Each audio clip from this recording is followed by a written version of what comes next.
Kira-kira Ustadz kenapa jadi ada perbedaan terkait dengan awal Ramadan ini? Siapa yang menetapkannya? Otoritas. Ini yang disebut dengan fiqhus sultah namanya. Fikih otoritas atau fikih dauli. Lalu bagaimana solusinya? Illa bi ihda asharata raka'atan, kecuali beliau melaksanakan salat 11 rakaat. Oh, di luar dan di Di selama dalam Ramadan Ramadan dan di sama luar ya? Ramadan. Sama ya? Berapa rakaat salat tarawih pada masa itu? Dengan 20 rakaat. Berapa waktu yang dihabiskan? Mereka salat tarawih dari habis isya sampai menjelang sahur. Kalau zaman Rasul dulu, itu penanda buka puasanya bagaimana tuh Ustadz? Oh, inilah kebiasaan ciri khas masyarakat Banjar untuk berbuka. Nah, apakah imsak ini memang sudah ada sejak zaman Nabi Ustadz? Bagaimana kalau kita berikan jeda waktu yang hakikatnya bukan untuk menahan makan dan minum, tapi tujuannya adalah dulu aku pernah melarang kalian untuk ziarah kubur, kalau sekarang silahkan ziarah kubur, kata Nabi. Masyarakat yang melakukan ziarah kubur ini itu sebagai gambaran positif bahwa Barang siapa yang ziarah ke kubur orang tuanya, di hari Jumat Allah akan tuliskan kepadanya berbakti kepada kedua orang tuanya.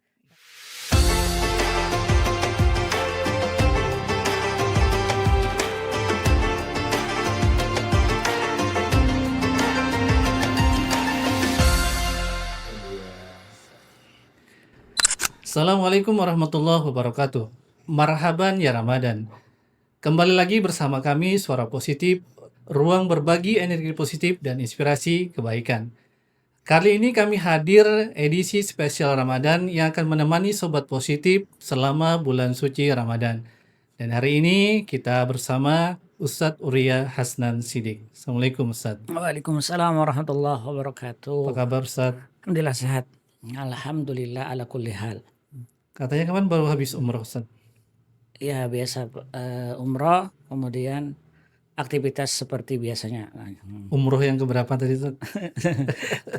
Tidak bisa dihitung. Saking banyak ya. Alhamdulillah. Ustadz, edisi kita podcast dengan tema Guru Sekumpul kemarin, alhamdulillah viral, banyak yang nonton, banyak yang berkomentar. Nah, saya ingin Ustadz mengomentarinya. Pada hakikatnya, setiap suara yang kita keluarkan semoga bernilai ibadah Amin. dan kebaikan. Dan ulun rasa bahwa podcast kemarin sifatnya menambah wawasan dan didikan. Mudah-mudahan dengan podcast ini bisa menambah wawasan keislaman kepada masyarakat dan juga mengedukasi bahwa pentingnya menghargai seorang guru, dan yang kedua adalah bisa memposisikan secara profesional bagaimana cara kita menghormati seorang guru. Amin, insya Allah. Amin ya rabbal alamin. Nah, karena kita bicara spesial edisi Ramadan, Ustadz, saya ingin mengawalinya dari biasa kan yang ramai itu adalah pada saat kita mulai masuk pada awal Ramadan. Baik. Ya kan? Saya mencatat kurang lebih selama 15 tahun terakhir ini ada 5 kali kita itu sebagai bangsa berbeda awal Ramadannya. Nah, kira-kira Ustadz kenapa jadi ada perbedaan terkait dengan awal Ramadan ini? Baik, Ramadan ini bulan yang di dalamnya ada titipan Allah terhadap sebuah pesan keibadahan, yaitu tentang puasa Ramadan. Karena dari 12 bulan pesan keagamannya atau pesan nilai kewajiban yang diletakkan kepada umat manusia ada beberapa titik. Yang pertama, di Ramadan ada puasa. Betul. Kemudian di Zulhijjah ada haji. Dan ini ketetapan berdasarkan sumber-sumber yang datang dari Allah Subhanahu wa taala, baik dari Al-Qur'an ataupun dari hadis. Nah, puasa, berbicara tentang puasa, tentunya kita merujuk kepada sumber hukum. Pertama Quran. Al-Quran menyatakan dengan jelas, ya ayyuhalladzina amanu kutiba alaikumussyam. Al-Baqarah. Wahai orang yang beriman, diwajibkan atas kalian berpuasa. Nah, sekarang kapan diwajibkannya? Syahrul Ramadan alladzi unzila fihi al-Qur'an, yaitu pada bulan Ramadan yang di dalamnya ada turun Al-Qur'an. Pertanyaannya adalah bagaimana merespon firman Allah ini untuk menetapkan bulan Ramadan. Nah, Nabi Muhammad SAW dengan kondisi sosial dan keilmuan pada masa itu, Nabi mengatakan dan beliau tidak mengatakan sesuatu kecuali berdasarkan wahyunya Allah. Nabi mengatakan, hadis riwayat Imam Bukhari dan Muslim, kata Nabi, sumu li ru'yatihi wa aftiru li ru'yatihi. Berpuasalah kamu karena melihat. Ra'a yara ru'yatan dalam bahasa Arab adalah melihat dengan kasat mata.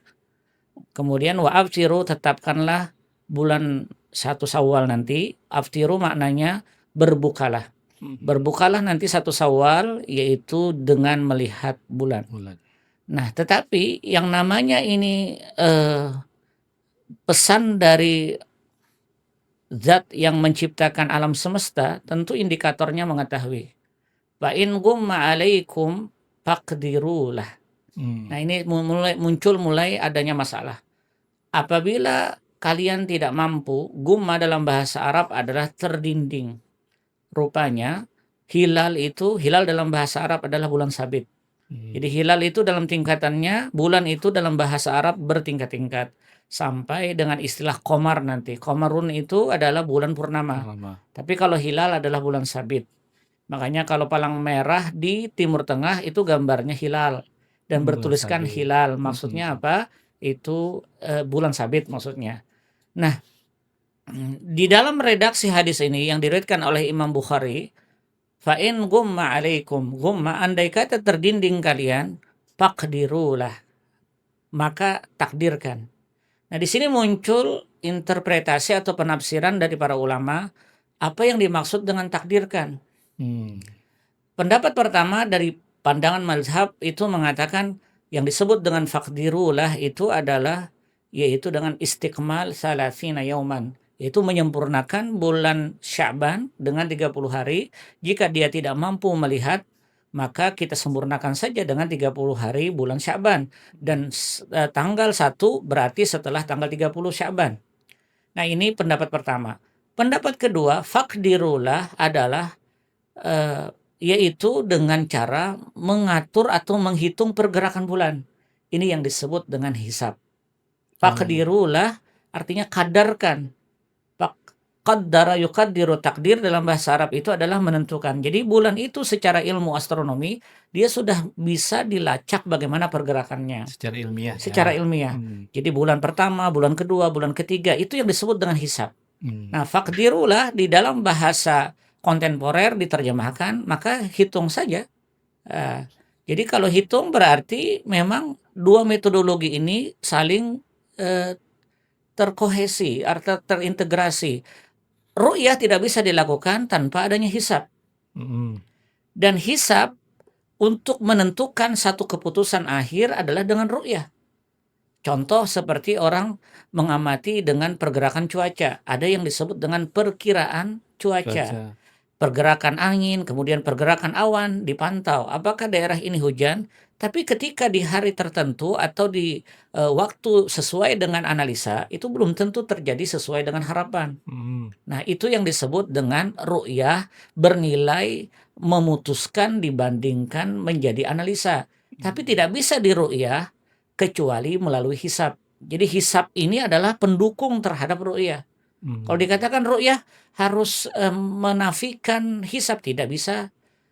Pertama, hisab itu pertama menentukan titik di mana kita harus melihat. Daerah kita terlihat atau tidak, itu dihisab bisa. Wilayah barat atau wilayah timur yang bisa terlihat. Yang kedua, ketinggian ketinggian hilal tersebut bisa dilacak. Yang ketiga adalah posisinya. Nah, itu nanti ditentukan dengan hisab. Jadi boleh dikatakan hisab dengan ru'yah adalah salah satu metode penentu bulan. Nah, sekarang pertanyaannya, kenapa di kita berbeda? Ini sebenarnya permasalahan klasik yang sudah terjadi pada masa lampau. Tapi berakhir dengan istilah fiqhul khilafiyat namanya. Fikih yang menjadi perdebatan. Nah, berkembangnya zaman dan masa tentu adanya masukan-masukan dengan istilah ru'yah al-amah atau ru'yah secara global. Teknologi menyatukan kita dari satu tempat ke tempat yang lainnya. Nah, tetapi ulama berbeda pendapat lagi dengan ikhtilaful matali namanya. Ikhtilaful matali di tempat ini melihat bisa saja, bisa tidak diamalkan oleh tempat yang lain. Betul. Nah, ini yang menjadi perdebatan. Hmm. Nah, kenapa? Karena ada verifikasi data yang dilakukan oleh hukum syariat yang melihat pun harus memiliki latar belakang yang betul-betul bisa bertanggung jawab. Nah, dalam hal ini lalu ada kaidah hukum uh, untuk melepaskan segala perdebatan, maka sebenarnya yang menetapkan itu adalah otoritas. Seperti pemerintah maksudnya. Di sini dalam hal ini adalah pemerintah. Hukmul hakim yarfa'ul khilaf. Dalam kaidah usul, ketetapan otoritas adalah mengangkat perdebatan. Nah, sekarang boleh kita katakan dari rangkaian ini, pertanyaan ini, bahwa yang namanya hisab dengan ru'yah adalah metode penetapan bulan. Pertanyaannya adalah, maukah kita memilih salah satu keduanya? Sedangkan keduanya adalah terintegrasi. Betul. Orang ru'yah tidak bisa melepaskan hisab. Dan hisab pun dia perlu dengan ru'yah. Nah, cuma kategorinya saja. Misal dihisab, kata orang hisab, ini hilal bisa terlihat, tapi memang posisinya di bawah ufuk. Hilalnya ada, namun tak nampak katanya. Betul. Di mana tak nampaknya? Mungkin dia lagi belanja kata orang. Itu kan ada syaratnya ya Ustaz ya? Ada syaratnya. Berapa derajat begitu? Kalau dalam ru'yah kita ada keterangan di negara Asia Tenggara, kesepakatan kita dengan Singapura, Malaysia, Brunei, itu ada negara namanya Mabims. Itu tingkat derajat yang paling tinggi yang bisa dilihat secara ru'yah adalah 4 derajat. Teramat tinggi kalau menurut kami. Nah, Kementerian Agama tidak, 2 lebih saja bisa dilihat. 2 derajat 2 ya. derajat itu menurut pendapat Kementerian Agama. Nah, tapi menurut pendapat mayoritas di Asia Tenggara itu harus lebih dari 3. Nah, Jadi ini yang kan kita pakai kadang kesepakatan ini ya. kesepakatan ini. Ini yang disebut hasil analisa lalu memunculkan dengan istilah namanya fiqhus sultah. Fiqhus sultah itu adalah fikih otoritas. Orang beragama ada yang melibatkan komponen banyak orang, yang dengan banyak orang ini ditentukan penguasa atau otoritas. Contoh, selain penetapan bulan, misal, ini contoh nih, hadis bicara terhadap hukum jinayat atau kriminalitas. Dalam riwayat Bukhari itu ada seorang perempuan datang kepada Rasul. An-namra'atan ja'at ilan Nabi. Seorang perempuan datang kepada Nabi lalu dia mengatakan, "Ya Rasul, saya berzina." Kata Nabi, "Mana walimu? Ayahmu mana?"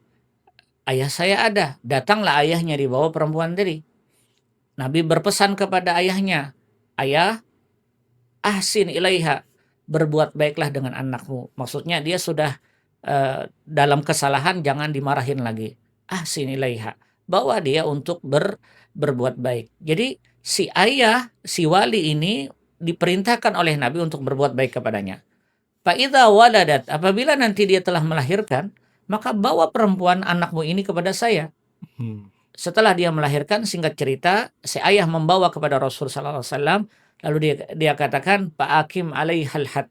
Dirikan kepadanya hukuman.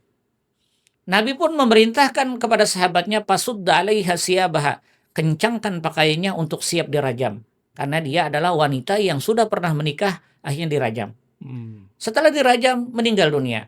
Nabi mensalatkannya. Umar menolak untuk mensalatkannya. "Ya Rasul, bagaimana engkau bisa mensalatkannya?" Kata Nabi, andai kata syafaat yang diberikan kepada perempuan ini dibagi-bagi seluruh penduduk Madinah, maka niscaya akan terpenuhi.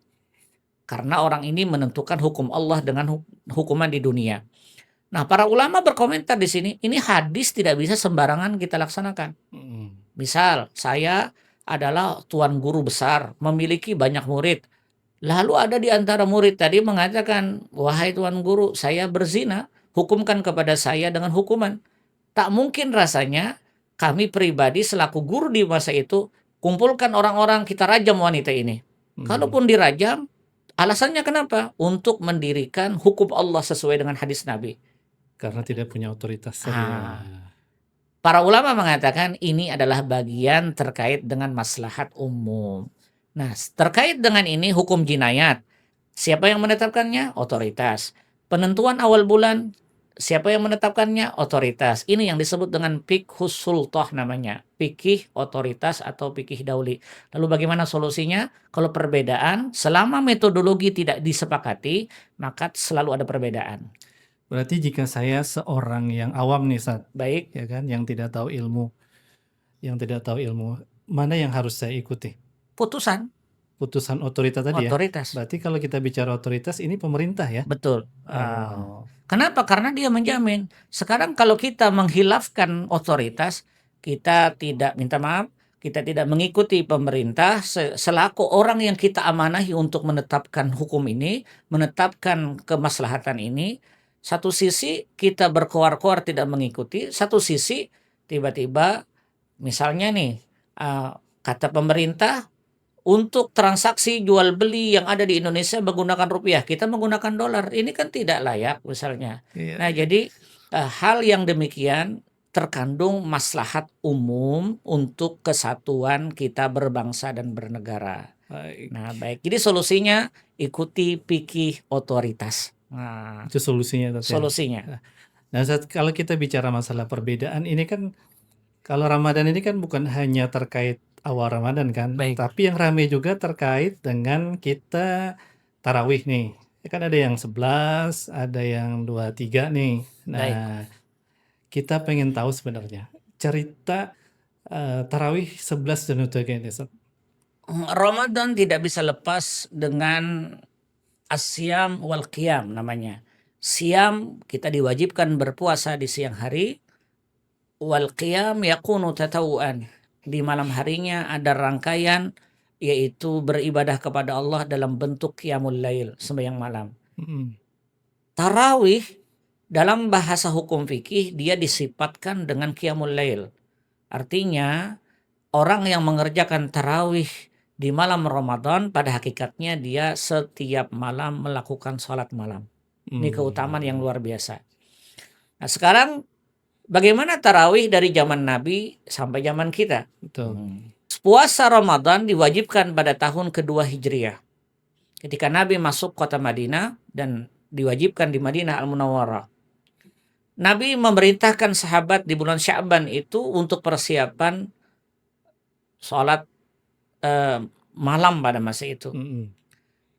Di pertama disifatkan oleh Ibunda Aisyah, banyak hadis yang bercerita. Ibunda Aisyah bercerita bahwa makana sallallahu alaihi wasallam yazidu fir Ramadan. Nabi Muhammad itu tidaklah menambah di bulan Ramadan wala ghairihi dan bukan juga pada bulan yang lainnya illa bi ihda asharata raka'atan kecuali beliau melaksanakan salat 11 rakaat. Oh, di luar dan Di selama dalam Ramadan dan di sama luar ya? Ramadan. Oh, Nah, ya. sekarang hadis ini apakah kita bisa gunakan untuk perkara tarawih? Mm-mm. Menurut para ulama bisa. Mm. Karena menurut kajian dalam ilmu hadis ini dikerjakan Nabi di bulan Ramadan dengan ungkapan yaitu ihda asharata rakaatan, yaitu 11 rakaat. Tapi menurut pandangan yang lain, betul ini dikerjakan oleh Nabi bulan Ramadan, tapi ada kata-kata wala fi ghairihi dan juga di luar bulan Ramadan. Sedangkan tarawih hanya ada pada bulan Ramadan. Ramadan. Salat apa yang dikerjakan beliau?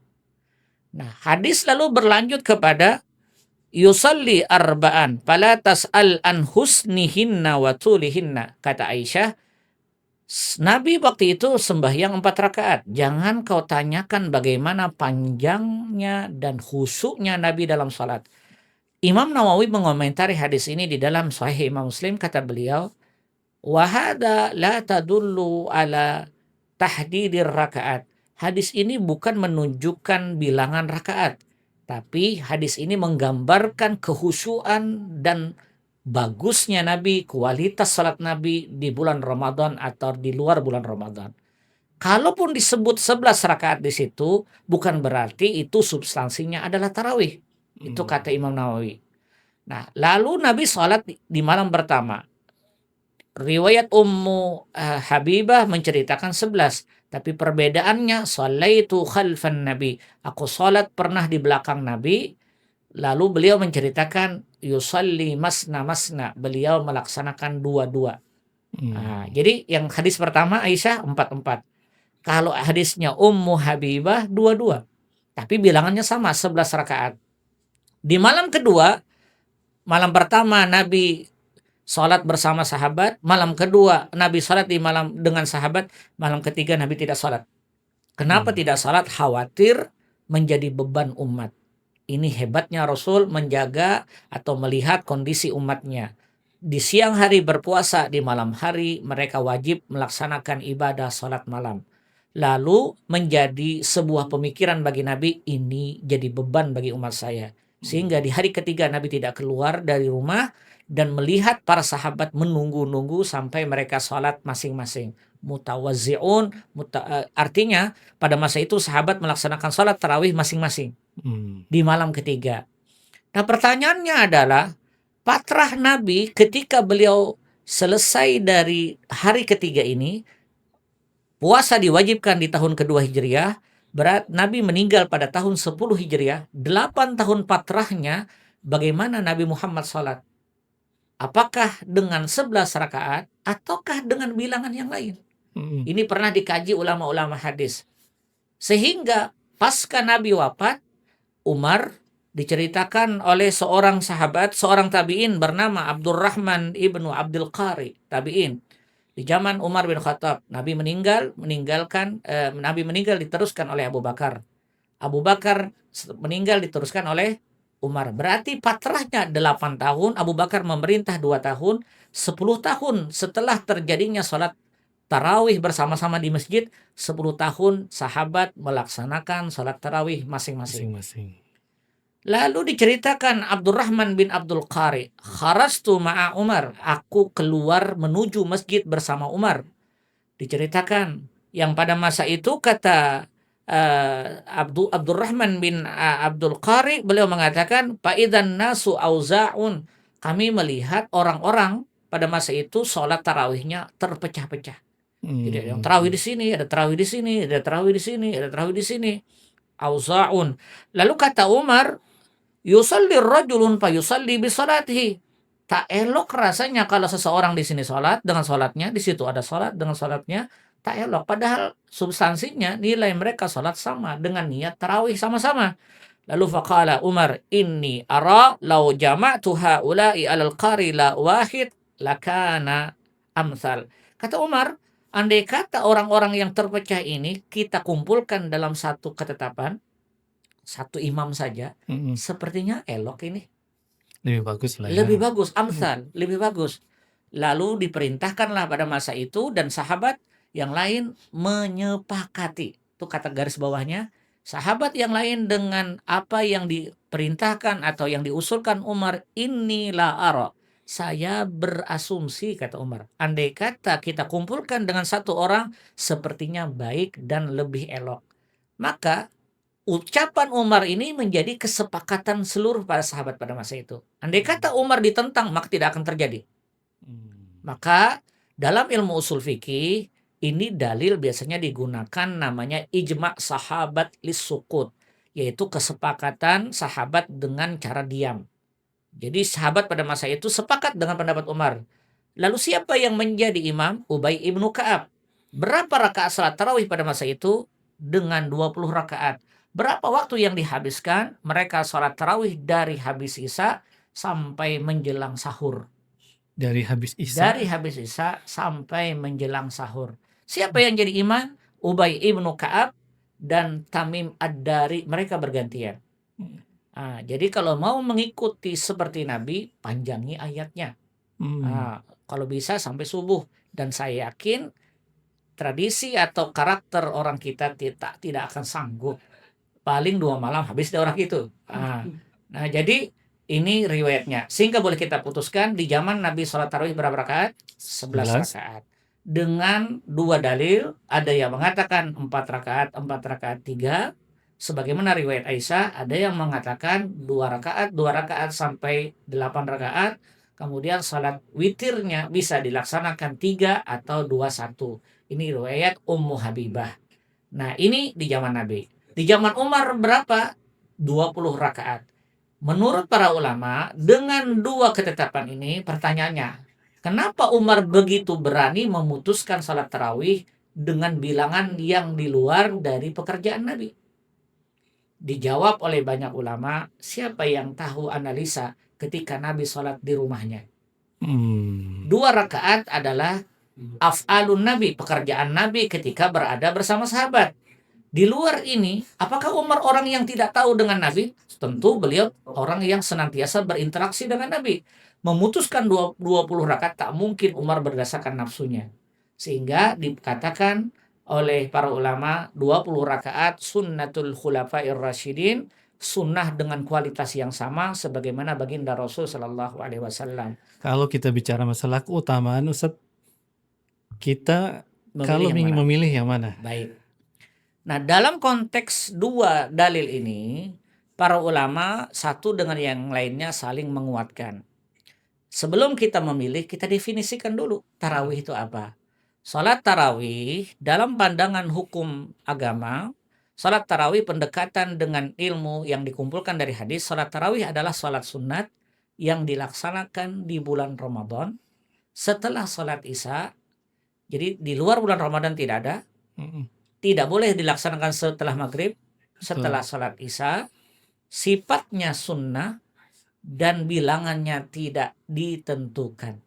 Itu definisi menurut Syekh Umar Hasim dalam kitab beliau Mazaya Syahrul Ramadan, keutamaan syahr Ramadan. Nah, kalau demikian, karena tidak ada batasan, maka batasan minimum sebagaimana af'al Nabi 8 rakaat. 3 witir jadi 11. Di zaman Umar 20 rakaat. Lalu bagaimana kita memilih ini? Bijaklah dalam mengambil putusan dengan keadaan masjid yang beraneka ragam di Indonesia. Jika kita masuk di masjid yang kebetulan melaksanakan 20 rakaat, laksanakanlah sampai selesai. Karena paling baik seseorang adalah melaksanakan sholat tersebut bersama imam dan keluar bersama imam. Maksudnya penyelesaiannya sampai akhir. Kalau dia tak sanggup, dia masuk di orang sholat yang 8 rakaat, laksanakanlah. Tapi biasanya yang 8 rakaat ayatnya lebih panjang. Orang kita agak pandai sedikit. Kenapa sholatnya 8 rakaat, ayatnya dipilih yang pendek supaya lebih nyaman katanya. Jadi mana yang lebih afdal? Kondisional. Tergantung kondisi tergantung. Di Mekah dulu 20 rakaat sebelum terjadinya COVID, pandemi. Setelah itu lalu sembahyangnya 10 rakaat. Witirnya 13 rakaat. Sampai sekarang terakhir tahun kemarin 13 rakaat. Jadi mana yang memilih kondisional ini yang disebut dengan fikih aulawiyat. Di mana hatimu berada, disitulah kau laksanakan dengan selesai. Baik, Ustadz. Kalau kita bicara masalah puasa, ini kan lekat kaitannya dengan berbuka nih, Ustadz. Baik. Kalau zaman saya dulu, sebenarnya masih juga sih sampai sekarang, kayaknya lebih afdol kalau kita itu buka puasa, mendengarkan beduk atau sirene dari masjid atau musola ini. Nah, tapi pertanyaan saya bukan itu. Kira-kira kalau zaman Rasul dulu, itu penanda buka puasanya bagaimana tuh, Ustadz? Baik. Bagus pertanyaannya. Dan itu biasanya tidak terjamak kalau kita melakukan pendekatan-pendekatan sosial. Nabi diperintahkan oleh Allah Subhanahu wa taala dengan puasa meninggalkan di waktu fajar. Artinya ketika kita ingin berpuasa di waktu fajar terbit, maka kita disuruh menahan dan berbuka ketika gelap sudah datang. Lalu bagaimana cara penentuannya di zaman Rasul?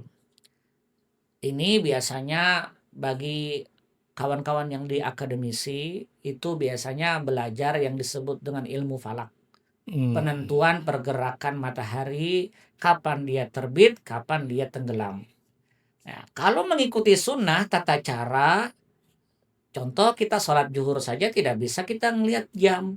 Kita harus ambil dulu satu tongkat, dirikan di tanah lapang, apakah bayangannya masuk di dalam tongkat tersebut atau tergeser sedikit.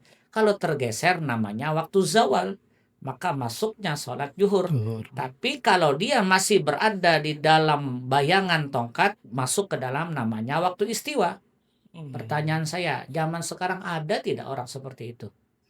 Tidak ada. Hampir tidak ada. Orang semua menggunakan fasilitas aplikasi. Mau aplikasi sholat berbunyi alarm atau dia punya jam di Mekah itu ada produknya. Kemudian waktu sampai dia berbunyi jamnya, ini adalah perkembangan. Dari hasil apa yang saya ucapkan ini, itu yang disebut dengan tata cara penentuan. Ada dalam hukum itu kita mempertahankan substansi, namanya maqasid syariah, dan itu wajib dipertahankan. Tapi ada kalanya dalam memahami hukum, Nabi memberikan keleluasaan dalam menentukannya. Contoh, kita disuruh baca Al-Quran. Pertanyaannya, apakah ada di antara kita ketika disuguhkan Al-Quran langsung bisa baca? Tidak ada. Harus melalui proses. Ada yang menggunakan metode ummi. Ada yang menggunakan, kalau saya dulu Alipan. Iqra ya. Iqra, produk akhirnya keluar Iqra. Semua melalui proses itu. Lalu dia baca Al-Quran. Pertanyaannya, pernah tidak Nabi mengatakan, belajarlah Iqra supaya kamu masuk surga? Tidak ada. Ini metode cara yang berkembang untuk sampai ke maqasid, ketujuan. Nah, buka puasanya ketika matahari terbenam. Kapan orang mengetahuinya? Nah, di zaman Nabi, karena komunitasnya masih terbatas dalam sebuah distrik, dalam sebuah kampung, ketika azan teriak pun didengar oleh orang. Kalau sekarang kaum muslimin beraneka ragam. Kita masuk melalui wilayah Arab dulu ya. Di Arab itu ada tradisi namanya madfa'iyatil ibtar. Madfa artinya meriam. Alat untuk meriam ya bahasa Indonesianya.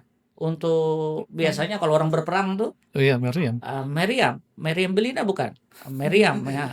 Nah, meriam itu. Jadi ketika beduk masuk, maksud saya ketika maghrib tiba, mereka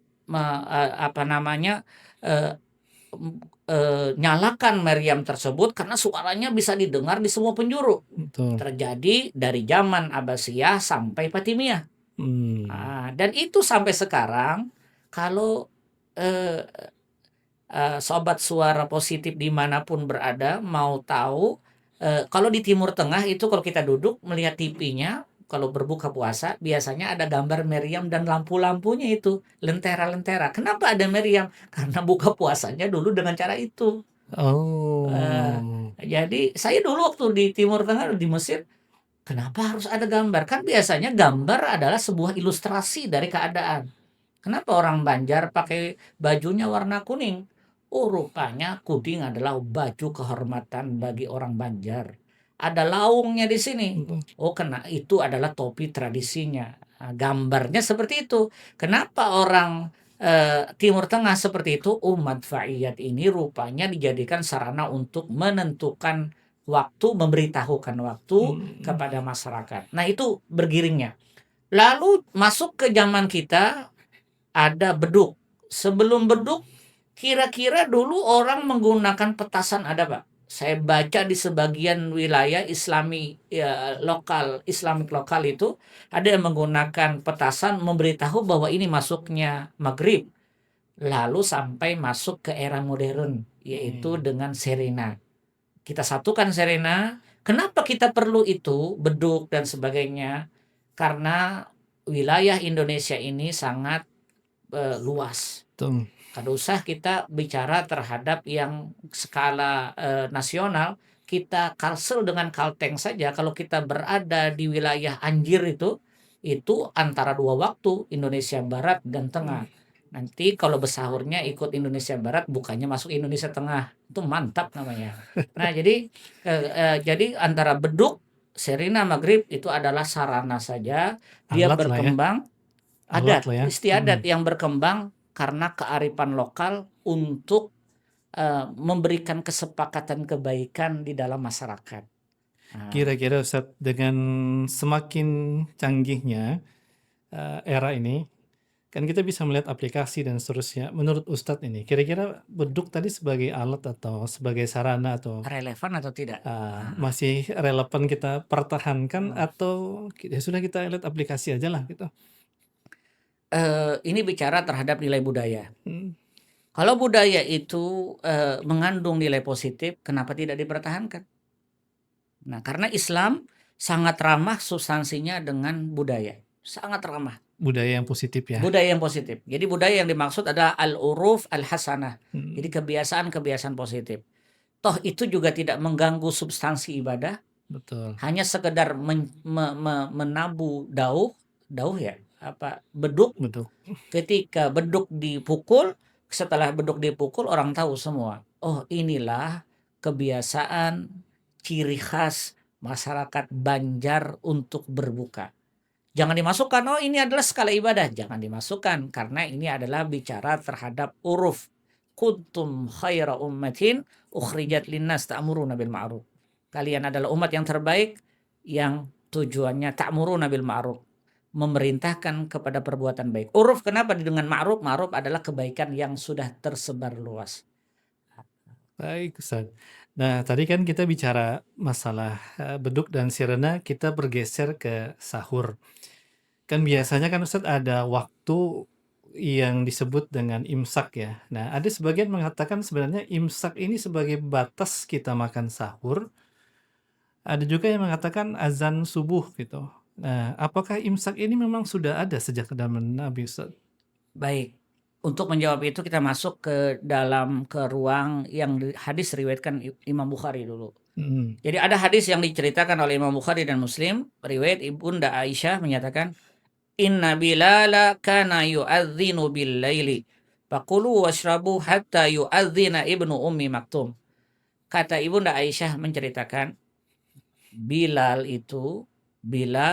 dia akan azan ketika masih malam. Maksudnya patrahnya dia azan sebelum subuh, dia azan pertama, sedangkan ketika azan Bilal, orang-orang pada masa itu mengira itu sudah masuknya waktu berhenti makan. Lalu Nabi mengatakan, fakulu washrabu. Ketika Bilal azan, jangan kau terkecoh, tetaplah makan dan minum. Makan dan minum kayak biasa. Tetapi hatta yu'adzina Abdullah ibnu Ummi Maktum. Sampai nanti masanya Abdullah bin Ummi Maktum dia azan, baru kalian berhenti. Ini hadis Bukhari dan Muslim. Nah, dari hadis ini boleh kita katakan Bilal azan sebelum azan subuh. Menandakan patrah pemberitahuan bahwa pentingnya bersahur dulu yang pertama. Itu yang pertama. Yang kedua, batasan untuk berhenti makan yaitu ketika masuknya waktu fajar shadiq atau masuknya waktu sholat subuh. Nah, pertanyaannya imsak di kita masuk sholat subuh atau tidak? Dijawab oleh para ulama, imsak sholat subuh itu bukan masuknya waktu sholat subuh. Tapi kenapa ada? Nah, jadi ketika kita berargumen menjawab fenomena sosial di masyarakat kita, jangan langsung mengambil, oh zaman Nabi menunggu subuh dulu baru berhenti. Di kita tidak sama, maksudnya kita tidak perlu mengamalkan ini. Baik, ini orang yang terburu-buru untuk menyelesaikan masalah dengan cara, ini dalilnya, ini yang paling sunnah biasanya. Terburu-buru ambil kesimpulan Ya, maksudnya. terburu-buru mengambil kesimpulan. Proses itu panjang. Lalu ada hadis lagi yang mengatakan seperti ini. Diceritakan oleh Zaid bin Sabit. Zaid bin Sabit mengatakan, tasaharna ma'a Rasulillah, summa qama ila salati. Kata Zaid bin Sabit, aku bersahur bersama baginda Rasul. Ketika beliau bersahur, lalu Nabi berdiri untuk sholat sunnah. Lalu qultu, aku bertanya, kata sahabat,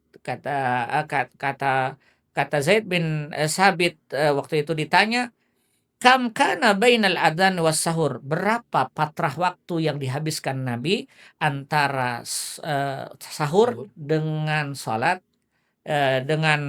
antara sahur, kam bainal adzan was sahur, minta maaf, berapa patrah waktu yang diperlukan Nabi antara sahur dengan azan subuh? Berapa? Lalu Zaid mengatakan qala qadar khamsina ayat, kira-kira kurang lebih 50 ayat. 50 ayat tuh kalau orang yang lancar baca sebentar ini. Berapa 50 kira-kira? ayat. 30 menitan? Kalau orang yang lancar 10 menit selesai. 10 menit ya. 10 menit selesai. Nah dari ini lalu dihasilkan bahasanya setelah sahur Nabi sholat. Bertanya, mungkinkah Nabi sahur setelah sahur lalu Nabi dengan sholat itu Nabi makan? Berarti sholat Nabi menunjukkan persiapan untuk melaksanakan sholat subuh. Dari situlah asal mula berpikirnya ulama harus ada waktu ikhtiyati, garis bawah waktu kehati-hatian. Sebelum masuknya waktu subuh, waktu fajar, maka perlunya persiapan untuk menentukan atau persiapan dengan keadaan orang sudah siap untuk masuknya sholat subuh. Nah, fenomenanya di masyarakat kita, satu, masyarakat Indonesia ini wilayah geografisnya luas. Pertama, variasi waktu kita ada 3. Indonesia bagian timur, tengah, Barat. dan barat. Dan itu tidak bisa disatukan dengan satu ajan saja. Yang kedua, kondisi langit atau awan pada masa zaman Nabi juga dipertimbangkan. Artinya kalau orang yang pandai dalam ilmu falak tidak bisa hanya dengan kasat mata apakah sudah terbit fajar atau tidak. Kalau kita berada di pesawat waktu subuh mungkin terlihat fajar. Tapi kalau di bawah apalagi hujan tidak terlihat fajar terbit itu. Nah sekarang kita bicara terhadap masuknya waktu subuh. Waktu subuh kita saja menentukannya dengan jam. Betul. Nah, yang ketiga, sebenarnya ini menstandarkan supaya umat Islam mengandung maslahat. Dari analisa ini lalu muncullah istilah bagaimana kalau kita berikan jeda waktu yang hakikatnya bukan untuk menahan makan dan minum, tapi tujuannya adalah kehati-hatian untuk masuknya waktu sholat subuh. Jadi kalau solusinya bagaimana? Kalau kita bangun kebetulan masih azan pertama atau imsak, silakan makan. Tapi kira-kira berpikir aja makan itu. Jangan misalnya makannya banyak sekali. Akhirnya azan subuh tiba pun dia tetap makan. Ini namanya bunuh diri namanya. Sudah tahu di hampir azan. Tapi kalau kita kebetulan kesiangan, bangun ketika imsak, memungkinkan untuk meminum air, makan sedikit roti atau kue, kemudian gosok gigi dan kita menerima sholat subuh untuk dengan baiknya melaksanakan menahan makan dan minum ketika masuknya sholat subuh. Berarti dari penjelasan Ustadz tadi, sebenarnya imsak ini bukan batasan waktu sahur ya, Betul. tapi lebih kepada pengingat dan ikhtiyati atau kehati-hatian. Baik. Nah, biasa Ustadz, kita ramai melihat selama awal-awal bulan Ramadan, banyak masyarakat kita yang berziarah kubur, mendatangi atau berziarah kepada makam orang tua, saudara, dan seterusnya. Sebenarnya, apa ada keutamaan ziarah saat Ramadan? Baik, sebelum dijawab itu, tradisi ini bukan hanya di kita saja. Hampir di Timur Tengah pun ada. Di Mesir ada juga Ada berarti? juga. Saya kebetulan karena kampus itu kalau melintasi dari rumah itu pasti melintasi pemukiman, tempat kuburan. Dan itu banyak mereka untuk berziarah lebih awal. Jadi pertama itu dulu yang kita lihat bahwa ini adalah budaya baik yang berkembang bukan hanya di tempat kita, tapi banyaknya di daerah kaum muslimin. Itu yang digarisbawahi. Jangan kita katakan, oh ini hanya berkembang di Indonesia, tidak. Ada. Oh di Saudi tidak ada. Keislaman bukan hanya dengan satu daerah. Betul. Banyak kita lihat. Nah sekarang kita amati berdasarkan dalil dan pendekatan-pendekatan sosial. Di dalam bahasa Rasul sallallahu alaihi wasallam ziarah kubur hukumnya mustahab. Nabi mengatakan kuntu nahaitukum an ziyaratil kubur alla fazuruha. Dulu aku pernah melarang kalian untuk ziarah kubur, kalau sekarang silahkan ziarah kubur, kata Nabi. Nah ini satu dalil bahwa menunjukkan hadis yang diriwayatkan oleh Buraidah ini menunjukkan ada di dalam Bukhari dan Muslim menunjukkan ziarah kubur itu tanpa melihat waktu dan tanpa melihat momen. Umum sekali. Kuntu nahaitukum, dulu aku mendengar melarang kalian berziarah kubur, sekarang silakan ziarahi kuburnya. Tujuannya apa? Fazuruha fa innaha tadzkiratul akhirah. Karena tujuan ziarah kubur adalah mengingat kematian.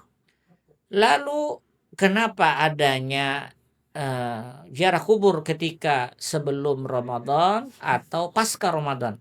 Biasanya kalau mau Idul Fitri juga ramai orang untuk ziarah kubur?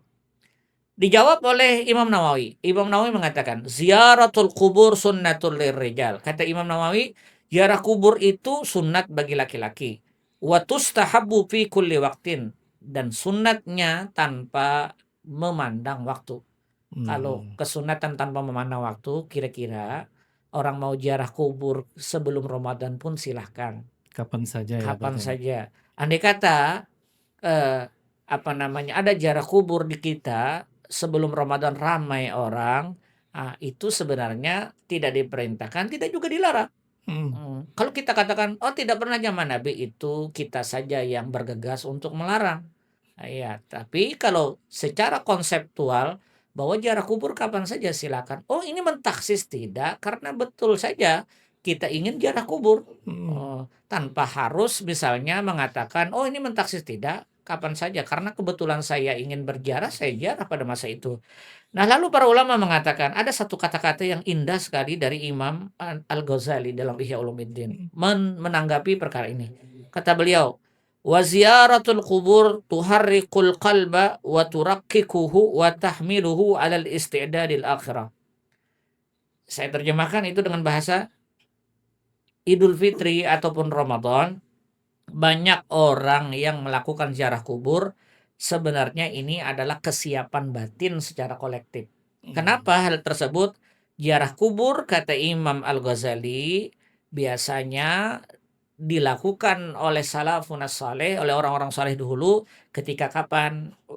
Tuharrikul qulub al-qalba, ketika hati sedang lunak, masa Hmm. lunak, ketika hati itu sudah mulai mulai ingin mendapatkan rahmat Allah. Yang kedua, wa tahmiluhu 'alal istidadil akhirah, kesadaran spiritual lagi meningkat. Kan Hmm. ini masanya beribadah Ramadan ini. Betul, betul. Orang tinggal memanen ini. Jadi bulan yang dimuliakan oleh Allah dengan banyak ibadah. Nah, ini persiapan spiritualnya setidaknya ziarah kubur. Hmm. Yang ketiga, kata Imam Al-Ghazali, beliau mengatakan ini adalah refleksi diri lebih mudah untuk melaksanakannya karena memang panggilan hati. Yang pertama, hati sudah lunak, yang kedua dalam kondisi ingin menghadapi ruhaniyah yang tinggi, yang ketiga memang refleks dari hati nurani untuk datang berziarah ke kubur. Jadi tradisi ini kalau kita simpulkan, ziarah kubur menjelang Ramadan atau setelah Ramadan pada hakikatnya bukan sunnah yang terikat dengan waktu, namun merupakan praktek pendidikan yang tumbuh dari kesadaran kolektif masyarakat untuk mengingat akhirat.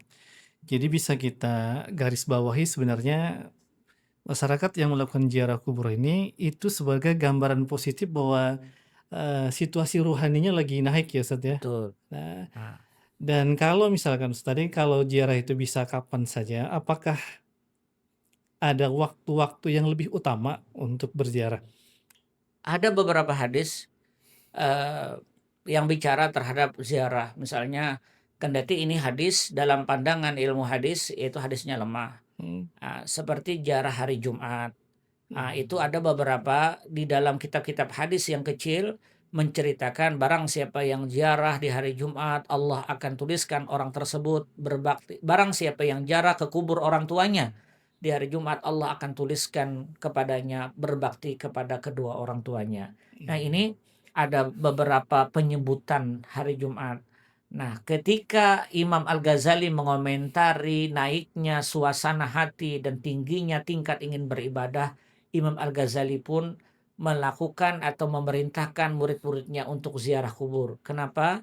Karena dari sisi itu lebih nyaman, lebih enak untuk menaikkan kualitas spiritual ke dalam akhirat. hmm. Jadi kenaikan karena tubuh manusia terdiri dari jasmani, ada komponen ruhaninya, itu paling mudah mentarbiyah ruhaninya. Nah, nah, ini yang pernah dirangkai, dijelaskan oleh para ulama.